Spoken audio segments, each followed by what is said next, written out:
Hello all. तो आज हम DPP 1.5 का डिस्कशन करेंगे। तो DPP 1.5 का पहला क्वेश्चन हम डिस्कस करेंगे, क्वेश्चन नंबर 6। ठीक है, तो क्वेश्चन नंबर 6 देखते हैं। क्वेश्चन ऐसा है that the lines of force of the electric field due to the two charges small q and capital Q are sketched in the figure state if. तो अगर मैं ऑप्शंस देखूँ तो they are asking you to find out the relation between कि कौन सा charge का magnitude ज़्यादा है, कौन सा चार्ज का मैग्नीट्यूड कम है, और कौन से चार्जेस का साइन पॉजिटिव है और कौन से चार्ज का साइन नेगेटिव है। इस पर कॉमेंट करना है। ठीक, तो अभी अगर हम डायग्राम ध्यान से देखें तो सबसे इम्पॉर्टेंट बात क्या है कि अगर मैं प्लस कैपिटल Q को देखो तो यहाँ से field lines are ending, capital Q में field lines are ending, but in case of small q the field lines are coming out. Is that clear? The field lines are coming out in case of small q, which means capital Q का sign should be negative because हमको पता कि field lines हमेशा negative charge पे end होता है, और Q का sign क्या होना पड़ेगा? positive, because हमेशा field lines positive charge से emit होता है। ठीक, अभी अगर हम magnitude को लेकर बात करना चाहे तो हमने सीखा है कि अगर किसी चार्ज का strength ज़्यादा होता है तो उससे field lines भी ज़्यादा निकलता है। तो as we see in this diagram small q से ज़्यादा फील्ड लाइन्स निकल रहा है। If I count basically 1 2 3 4 5 6 7 8 9 10 11 1 2 3 4 5 6 7 8 9 10 11 field lines small q से जो फील्ड लाइन्स निकल रहा है 11 फील्ड लाइन्स निकल रहे हैं, और कैपिटल Q पे कितने सारे फील्ड लाइन्स एंड हो रहे हैं? That is 1 2 3 4 field lines are ending. That means I can easily see कि स्मॉल q का जो चार्ज का मैग्नीट्यूड होगा वो कैपिटल Q से क्या होगा? ज़्यादा होगा। सो आई कैन से पहली बात तो है कि q पॉजिटिव है, और दूसरा क्या है कि mod of q should be more than mod of capital Q। ठीक है, mod of small q should be more than mod of capital Q magnitude wise. So if I see the options, option में option C गलत दिया हुआ है, उसमें capital Q is positive and mod of Q is less than mod of small q। यही option होना चाहिए, लेकिन उसमें ऑप्शन C में कैपिटल Q दिया हुआ, कैपिटल Q नहीं होगा, वो स्मॉल q होगा। तो एक करेक्शन करो ऑप्शन C में। ऑप्शन C में क्या करेक्शन करना है कि तुमको कैपिटल Q इज़ पॉजिटिव लिखा हुआ है, उसकी जगह तुमको लिखना है small q is positive and mod of capital Q is less than mod of small q। So that is the correct option. मतलब small q is positive and mod of capital Q is less than mod of small q. So this is the correct option. ठीक है, okay next हम देखते हैं question number 7 में क्या बोला है। The question is two identical point charges are placed at a separation of d. So two identical point charges are placed at a separation of d. P is a point on the line joining the charges. So this is the line joining the charges. इसमें एक point P है which is at a distance x from any one charge. किसी एक charge से x distance पे है, तो मैं इस Q से x डिस्टेंस पे मानूंगा। The field at P is capital E. Capital E is plotted against x for values of x from close to 0 to slightly less than d। मतलब हम close to 0 to slightly less than d, मतलब इन अलग अलग जगहों पर, मतलब just 0 से आगे और d से जस्ट पहले, इन जगहों में, इस रेंज में जितने सारे जगह है उन जगहों पर फील्ड का वैल्यूज निकाला गया है और उन फील्ड को प्लॉट किया गया है। ठीक है ना। तो which of the following represents the resulting curve. मतलब सीधा सीधा बोलो, वी नीड टू एक्सप्रेस और we need to draw the graph of E versus x। ठीक है, तो ये ग्राफ पूछा गया है, तो एक बार इसको एनालाइज कर लेते हैं। तो क्वेश्चन में बोला है कि both the charges are identical, मतलब Q दोनों का साइन क्या है? सेम। अगर दोनों का साइन सेम है, दोनों का मैग्नीट्यूड सेम है, तो इट इज़ ऑब्वियस कि जो न्यूट्रल पॉइंट होगा जहाँ पर रिजल्टेंट फील्ड 0 होगा, that is exactly at the middle, मतलब समवेयर हियर, मतलब at x equal to d/2। यहाँ पर अगर इलेक्ट्रिक फील्ड का वैल्यू पूछोगे तो वो कितना हो जाएगा? 0। ठीक है। सेकेंडली तुमको ये भी समझना है कि अगर तुम चार्ज के बहुत पास आ जाते हो,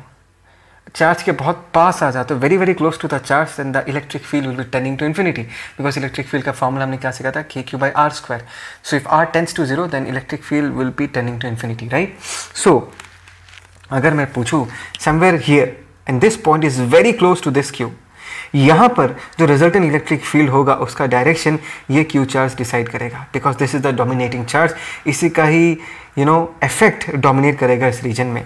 तो इसके कारण अगर मैं यहाँ पर फील्ड देखना चाहूँ वो उसका डायरेक्शन किस तरफ होगा, it will be somewhere along this direction, and ये जो डायरेक्शन है this is pointing towards positive x axis. इसका मतलब ये है कि इस रीजन में इलेक्ट्रिक फील्ड का साइन क्या होगा, पॉजिटिव।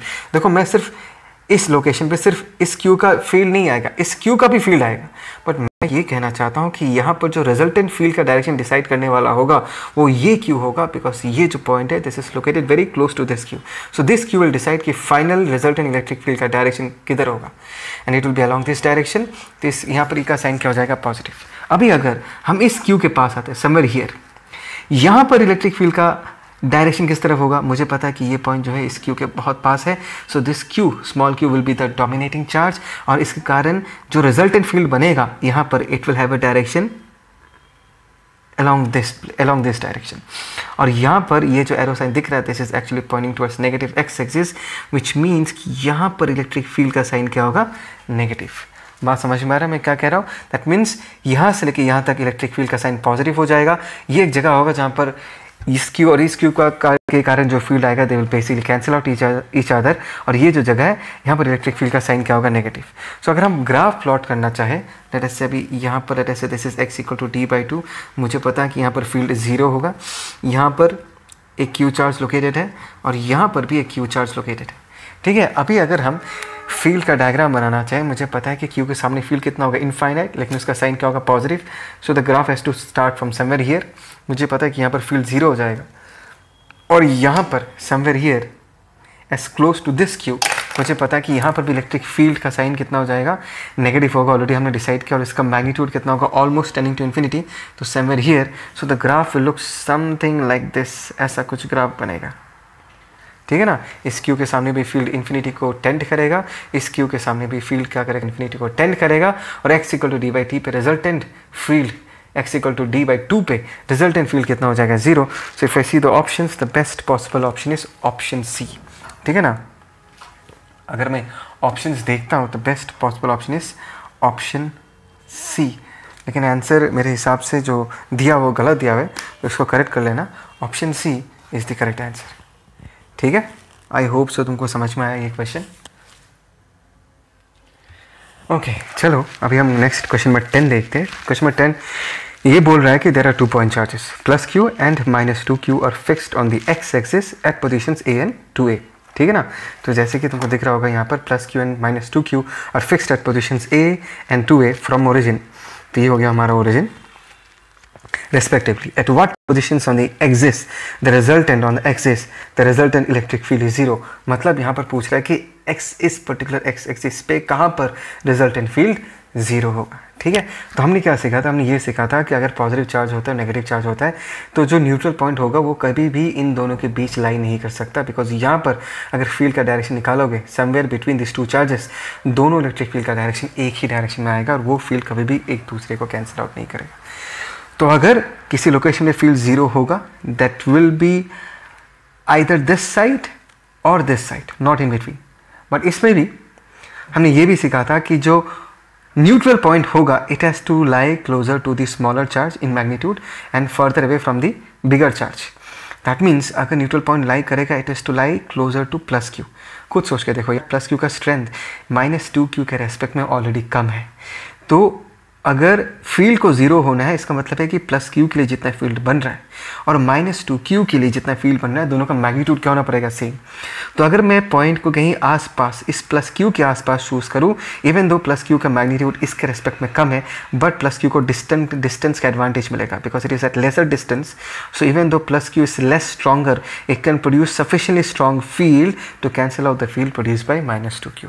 आई होप सो तुमको ये समझ में आया। तो हमको ये पता चल गया जो न्यूट्रल पॉइंट लाई करेगा the neutral point will be on the left of +q somewhere here. अभी न्यूट्रल पॉइंट यहाँ भी लाई कर सकता है या इस तरफ भी लाई कर सकता है, यहाँ पर भी लाई कर सकता है, वो हमको पता नहीं है अब तक कि ये जो न्यूट्रल पॉइंट है will it be on the positive axis x axis और will it be on the negative x axis. तो हम क्या करते हैं, लेट अस से कि जो न्यूट्रल पॉइंट है वो इस पर्टिकुलर पॉइंट से d डिस्टेंस पे हमको मिलता है।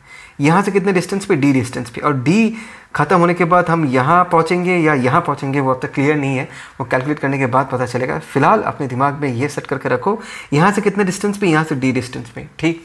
तो यहाँ से अगर d डिस्टेंस पे होगा तो पहले ये बताओ कि इस प्लस q के लिए कितना फील्ड बनेगा। प्लस q के लिए फील्ड बनेगा that is k cube by D square, ठीक है। एंड माइनस 2q के लिए कितना फील्ड बनेगा, k into 2q by distance. यहाँ से यहाँ तक का डिस्टेंस d था, ठीक है ना, यहाँ से यहाँ तक का डिस्टेंस d था, तो इस चार्ज का कितना डिस्टेंस होगा, यहाँ से यहाँ तक a होता है a प्लस डी, तो ये कितना हो जाएगा, that is a plus d the whole square. I hope so तुमको समझ में आया। मैंने यहाँ पर ऐसा एक पॉइंट चूज़ किया जिसका इस पॉइंट डिस्टेंस कितना है d, और इस चार्ज से कितना डिस्टेंस होगा a प्लस डी, तो मैंने वो लिख के रखा है। देखो यहाँ पर माइनस 2q पुट करने की ज़रूरत नहीं है, बिकॉज मुझे पता है कि जहाँ पर न्यूट्रल पॉइंट होगा दोनों का field will be pointing in opposite direction, and as because they have to cancel out, दोनों इलेक्ट्रिक फील्ड का मैग्नीट्यूड क्या होना पड़ेगा, सेम, ठीक है। तो हमने मैग्नीट्यूड कैलकुलेट कर दिया। So what will happen, this के q will get cancel out. यहाँ पर कितना आ जाएगा, दिस इज 2d स्क्वायर, और यहाँ पर कितना आ जाएगा, that is a plus d the whole square. तो अगर हम इसको सिंप्लीफाई करते हैं, this is √2d, this is a plus d. तो यहाँ से अगर मैं देखूँ तो मुझे d का वैल्यू क्या मिल रहा है, इन this case I get ds। अगर मैं d को कॉमन ले लूँ तो इसके साथ आ जाएगा √2 - 1, d को कॉमन ले लूँ √2 - 1 that is equal to a, which means d is equal to a by √2 - 1। Is that clear, समझ में आया।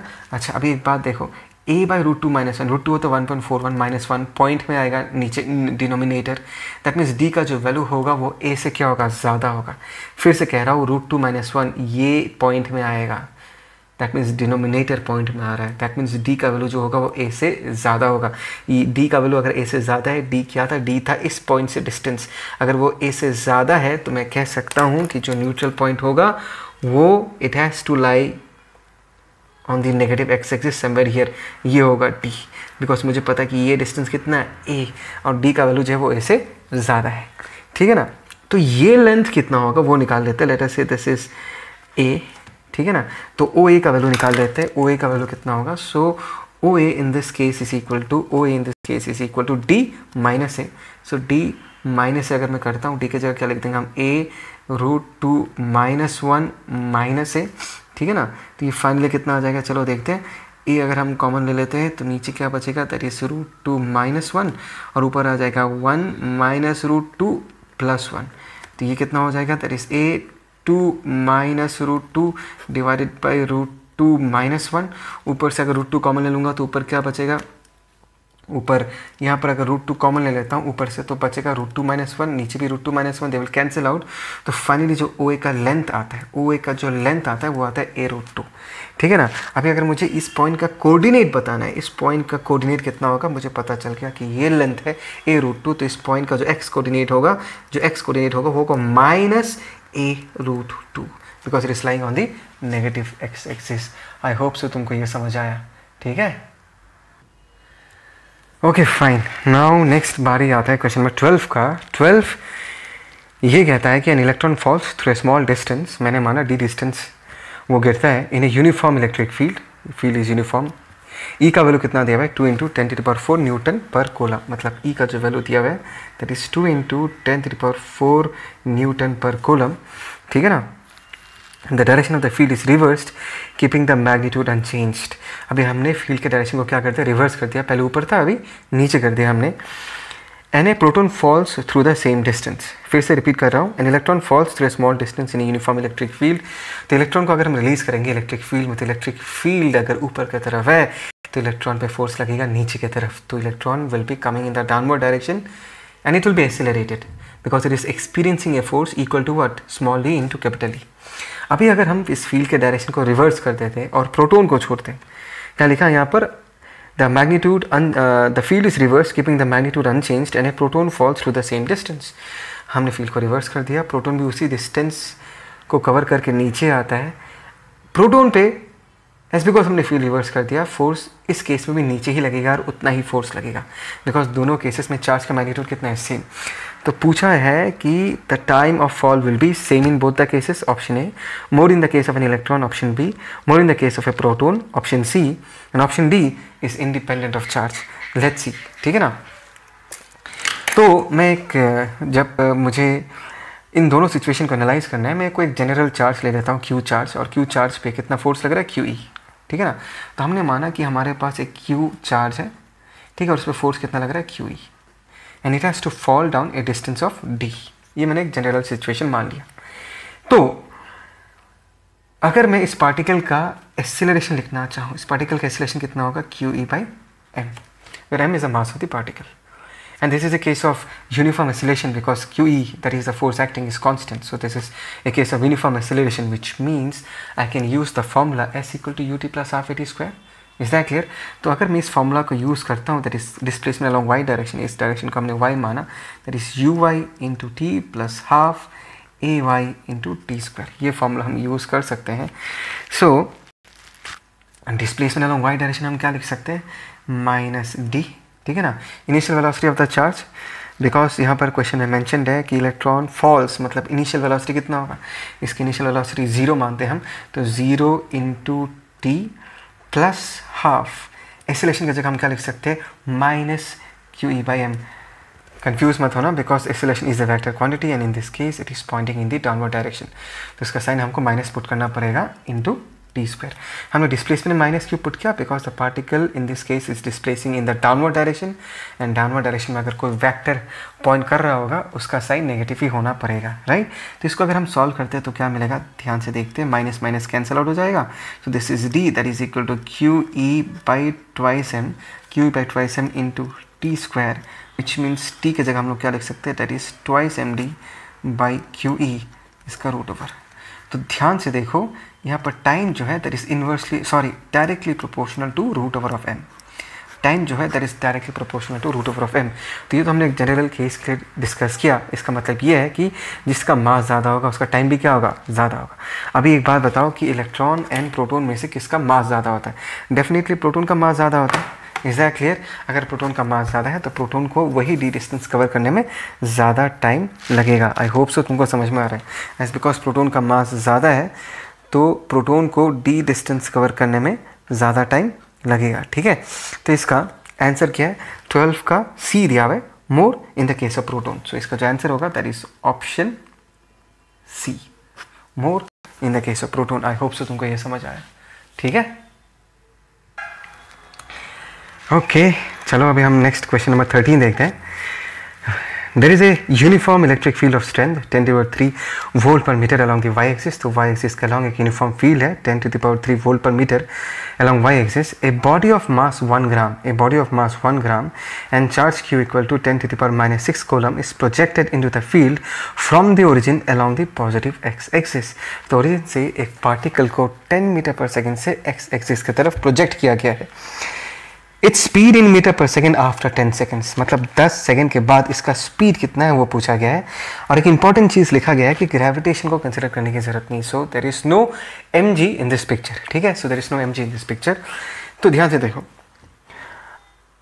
अगर ये हमारे पास हमारा पार्टिकल है तो उसके पास ऑलरेडी एक इनिशियल वेलोसिटी u है और इसके पास q charge and q is positive, which means इस q चार्ज पे because of this electric field एक फोर्स लगेगा ऊपर की तरफ, and that force is what QE.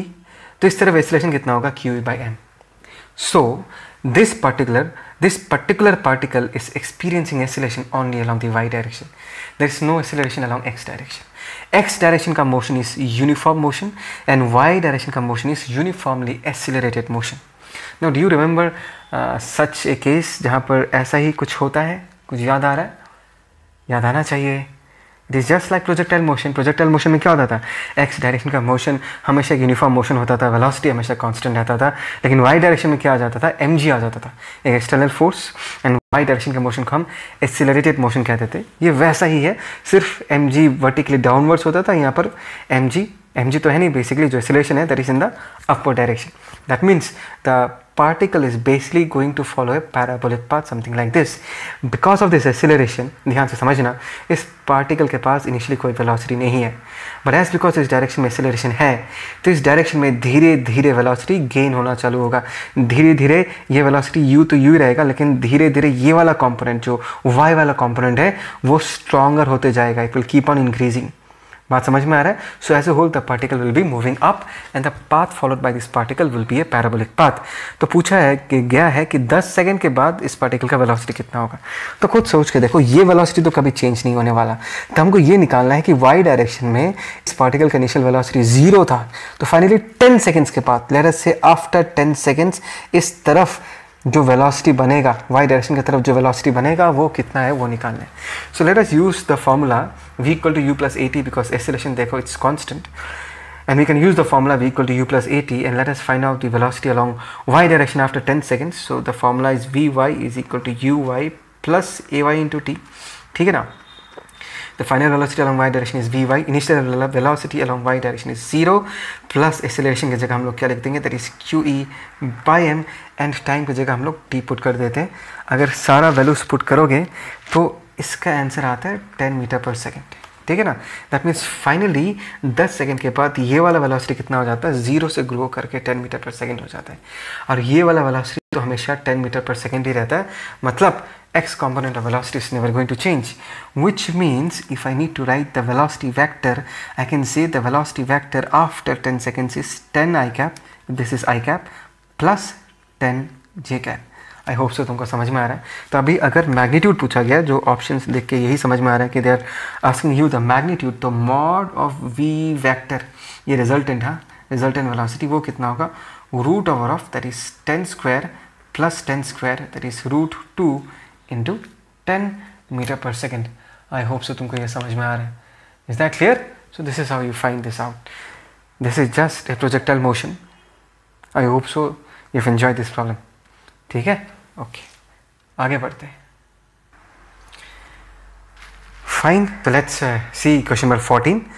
14 में क्वेश्चन ऐसा कह रहा है कि in the figure shown there is a large sheet of charge of uniform surface charge density sigma, uniform surface charge density sigma, a charge particle of charge minus q and mass m is projected from point A on the sheet with a speed u with angle of projection such that it lands at maximum distance from A on the sheet. ऐसे करके shoot किया गया है और पूछा है कि ऐसे एंगल पे शूट किया गया है ताकि वो शीट के अलॉन्ग मैक्सिमम डिस्टेंस कर रहा है। Neglect gravity and find the time of flight, neglect gravity and find the time of flight.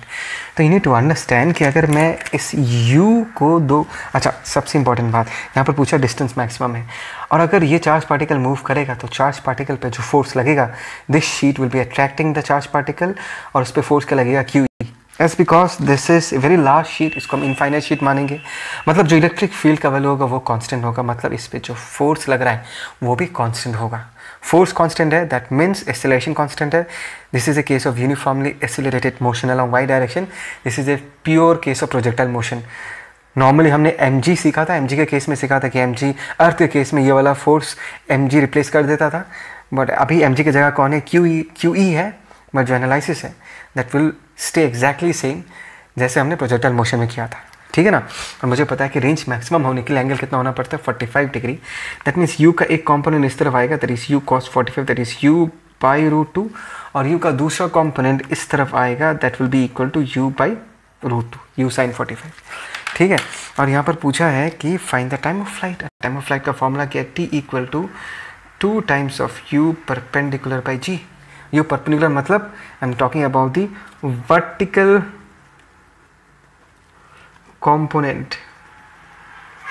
क्या बोला मैंने, वर्टिकल कॉम्पोनेंट ऑफ वेलोसिटी। समझ आ रहा है मैं क्या कह रहा हूँ?